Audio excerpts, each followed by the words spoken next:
e para você que tem um Phantom, um Mavic ou qualquer outro drone da linha DJI ou até outro drone com câmeras RGB e não sabia até esse momento que dava para utilizar esses equipamentos para gerar informações acionáveis com a agricultura, te encorajo a entender um pouco melhor como funciona esse processamento de dados RGB e se inscrever no FieldScan. Basta, a gente tem um link aqui, sensix.com.br/FieldScan, faz seu cadastro, lá você já ganha 100 hectares gratuitos para fazer o upload dos dados. E quando esses 100 hectares acabar, a gente tem alguns preços especiais para quem está começando e para quem realmente quer entender como funciona esse mundo de magiamento da agricultura, mesmo utilizando drones muito simples. E lá você vai conseguir testar falhas de plantio usando RGB com esses mesmos drones e também índices de vegetativo, lógico, com o VARI como resultado dentro dos algoritmos de índice de vegetação.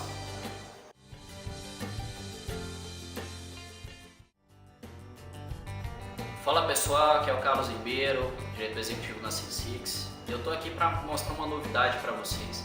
Pouca gente sabe, mas já é possível utilizar drones muito simples como o Phantom, o Mavic Pro, esses drones aí que você já compra da China ou até mesmo aqui no Brasil, que já vem com uma câmera estoque RGB. E pouca gente sabe que dá para usar esse tipo de câmera para já extrair alguns indicadores para a agricultura. No FieldScan a gente tem um dos índices possíveis, né, que a gente chama de VARI. O VARI é um índice que ele consegue ver a diferença entre o verde e o vermelho. E para isso você não precisa de bandas específicas como o infravermelho próximo ou vermelho limítrofe para conseguir extrair algum tipo de informação.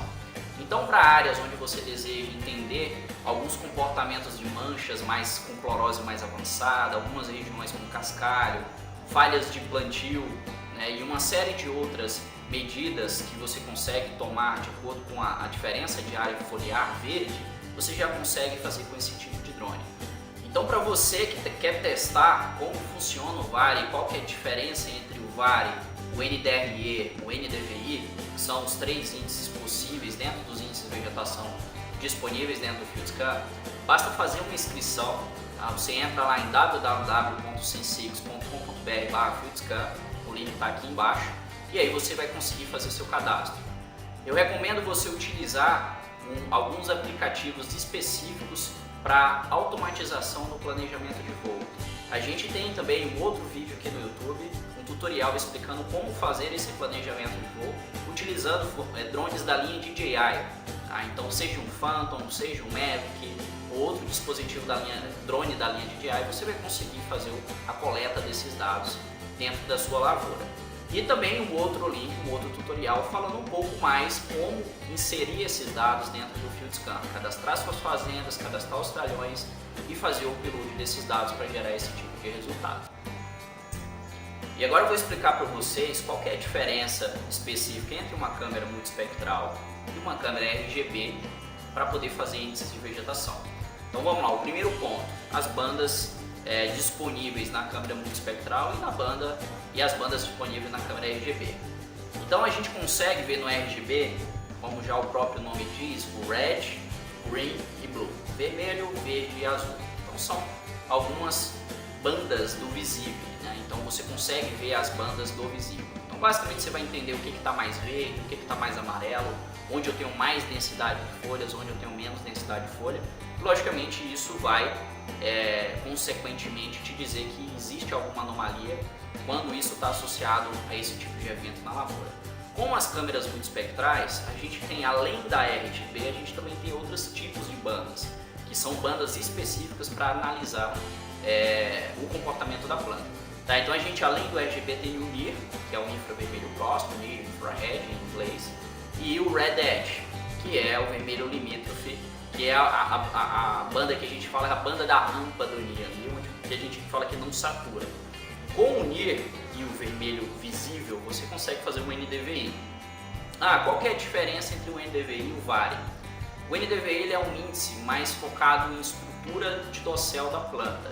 Você consegue entender como está o comportamento dela, em termos até de fotossíntese, principalmente quando você está trabalhando com a cultura que tem uma certa evolução no dossel dela até que ela comece a reproduzir, como é o caso da soja.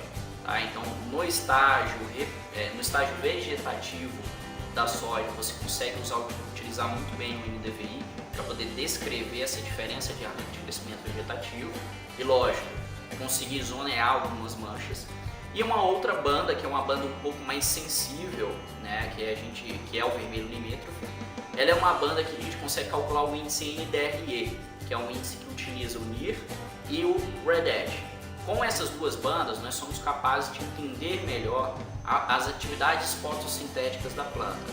Então, quando você tem uma cultura como a soja, por exemplo, que chega num estágio onde o dossel se fecha e ela passa apenas a maturar, né, ela reproduzir ali, você consegue ter muito mais sensibilidade com o NDRE do que o NDVI. A gente costuma dizer que o NDVI ele satura, né, ou seja, o vermelho visível ele é uma banda que satura. Então, se a partir de R2, R3 ali, a planta ela começa a ter alguns comportamentos um pouco menos agressivos em termos de crescimento foliar, né, e a gente consegue ver esses crescimentos, né, discretizar melhor a diferença de um estágio para outro com o NDRE. Tá? Essa é uma das diferenças. A outra diferença fundamental, isso aí já é uma questão mais operacional, são os termos da calibração. Normalmente câmeras multiespectrais, elas vêm já com metodologias muito bem definidas e padronizadas de calibração. Tá? Então as câmeras multiespectrais que a gente tem utilizado aqui, como a Red Edge da MicaSense ou a Sequoia da Powerit, são câmeras que vêm com um painel de reflectância. Tá? Esse painel de reflectância você consegue utilizar para ajustar a referência da reflectância que está acontecendo efetivamente ali naquela lavoura para a área inteira. Tá? E com esse número, né, com essa referência, com essa calibração, você consegue fazer comparações. Tá? Comparações de um talhão para o outro, de um voo para o outro, até mesmo de uma safra para outra. Quando você tem um dado que não é calibrado, você não consegue ter esse número para poder fazer essas comparações. Tá? Então, esse é uma das vantagens de se utilizar câmeras multiespectrais com processamento que vai calibrar esses dados. Uma outra diferença que a gente tem nas câmeras multiespectrais são também a presença dos sensores de irradiação. Tanto a Sequoia como a MicaSense, elas têm um sensorzinho que vão em cima do drone e toda vez que tiver uma nuvem passando, ou enfim, alguma diferença de iluminação enquanto o drone está voando, esse sensor de irradiação ele vai fazer o quê? Ele vai pegar essas variações e vai registrar esses metadados de variações em cada foto e no processamento de dados a gente vai conseguir ajustar esses parâmetros de reflectância. Qual que é a consequência disso? A consequência é que você vai ter muito mais segurança de ter um mosaico no futuro calibrado, independente se vai ter ou não muita variação de luz, o que é muito comum. Se a gente está falando de culturas que são imagiadas no verão, né, como a soja, então a gente tem sim a presença de muitas nuvens, variações de iluminação, e é super importante ter esse tipo de dispositivo para poder não ter uma variação grande depois que o mapa está pronto. Bom, e por que as câmeras RGBs elas conseguem gerar resultados mesmo não tendo tudo isso, né? Não tendo calibração, não tendo as bandas NIR e Red Edge? Bom, se você tiver uma luz homogênea, onde você está mapeando, você já consegue ver muito bem essa diferença e não necessariamente ter o dado, o número da reflectância, se você não for fazer comparações com outras safras, com outros talhões de outros voos. Tá? Basicamente você vai ter um raio-x do que realmente está acontecendo e entender a variação naquele mesmo mapa, onde está melhor e onde está pior. Com vários você já consegue fazer isso. Lógico, uma sensibilidade um pouco menor do que um NDRE e um NDVI, mas dependendo de quão avançado está essa mancha, você consegue fazer isso muito bem. E o fato de você não ter esses dados calibrados, lógico que a gente tem uma menor correção das nuvens. Então, com essa homogeneização utilizada através do sensor de radiação e da calibração dos painéis, você vai ter que ter muito mais cuidado na operação e saber identificar muito bem o que é manchas de nuvem, no caso de ter efetivamente alguma variação de iluminação, e o que é uma mancha que efetivamente está na plantação.